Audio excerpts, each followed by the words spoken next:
moi c'est Renaud Gillier, je suis comédien et je vis à Avignon depuis une dizaine d'années. Eh bien, il y a tout ce qui est du domaine du culturel, du coup, en tant que comédien, toutes les compagnies, le nombre de théâtres qui peuvent être ouverts même à l'année, alors que finalement c'est une ville de 100 000 habitants. Je pense à notamment la compagnie des Rydens, avec toute leur esthétique, leurs marionnettes. Et puis, au-delà de ça, je pense aussi évidemment à tout le patrimoine culturel qu'il y a dans cette ville.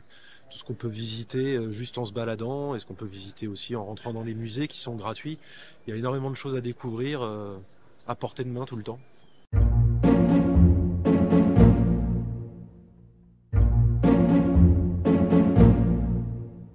Bonjour, je m'appelle Cécile de Maison, je suis conteuse et avignonnaise depuis 4 ans. Alors, j'ai eu la chance de pouvoir découvrir Avignon pendant le confinement et du coup, j'ai pu me promener dans plein de petites ruelles pour les observer et voir qu'il y a plein de curiosités, que ce soit du street art par exemple, qu'on n'imagine pas forcément en premier lieu à Avignon. Il y a plein de petits artistes qui ont disséminé comme des petits trésors, des petits secrets, des œuvres au sein des petites ruelles que j'ai pu découvrir. Pour moi, les curiosités d'Avignon, ce serait ce genre de choses.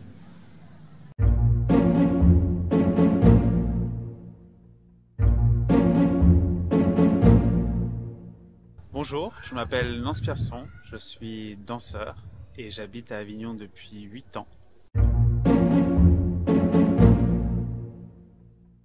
Eh bien, quand on me parle de curiosité, moi je pense à un endroit très précis de la rue de la Carrêterie où il est possible de voir au fond de la rue le Mont Ventoux. Et à chaque fois que je passe à cet endroit-là, en fait, ça m'évoque vraiment un élargissement du paysage, comme si Avignon, du coup, était vraiment au milieu de la nature. J'ai vraiment une sensation vraiment de respiration.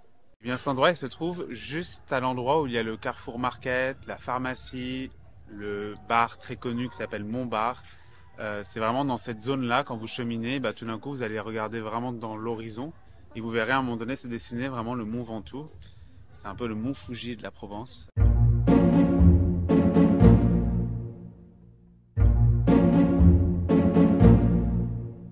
Bonjour, je m'appelle Margot, j'ai 43 ans. J'habite à Avignon depuis 1 an et demi. C'est une ville qui regorge de curiosité justement. Et j'ai commencé par me balader dans Avignon avec mon fils de 11 ans à la recherche de toutes les Space Invaders qu'on pouvait trouver sur les murs de la ville. Ça nous a pris pas mal de temps, ça nous a permis de découvrir la ville, on va dire, de manière ludique.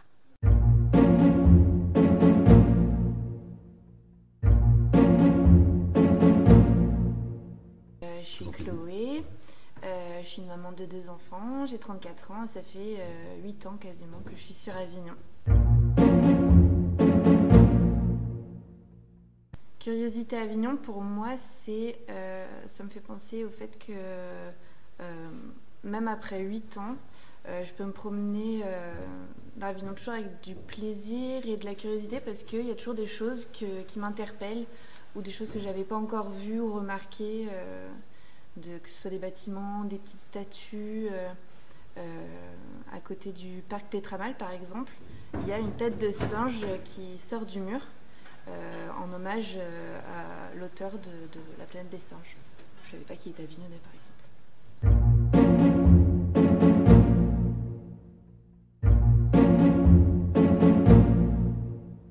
Moi c'est Tariq, je viens d'emménager sur Avignon il n'y a pas très longtemps.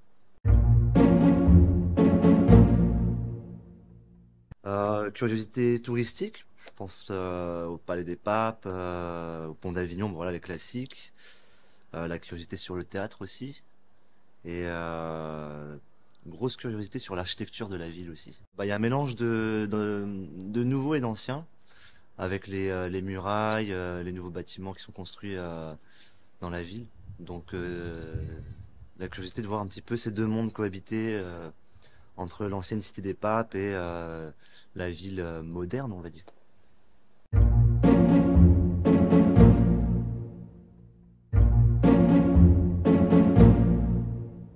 Bonjour, je m'appelle Florine Clapp et je suis réalisatrice et autrice de films documentaires.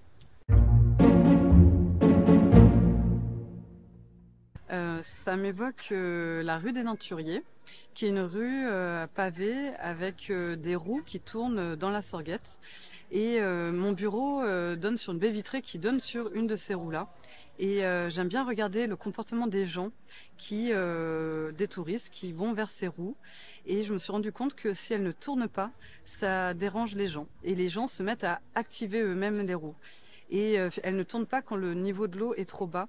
Et finalement, ça me questionne sur notre rapport à l'écologie et à ces niveaux d'eau qui sont en train de disparaître et à l'utilité aussi de ces roues qui n'ont plus d'ailleurs d'utilité, n'ont plus réellement d'utilité et qui, quand elles ne tournent pas, gênent les gens. Et je trouve ça très beau de les voir, que ce soit des enfants, que ce soit des personnes plus âgées, réactiver eux-mêmes ces roues et regarder le niveau de l'eau et que ça nous questionne, je trouve, sur notre environnement et nos sorguettes.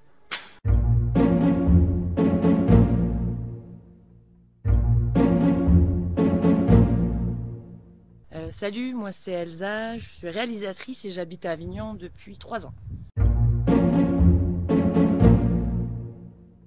Curiosité Avignon, ça évoque tous les festivals. Il y a le festival de la bande dessinée, qui est génial, on découvre tous les illustrateurs. Les escales voyageuses, avec plein de documentaires de voyageurs du monde entier. Moi qui suis voyageuse, c'est génial.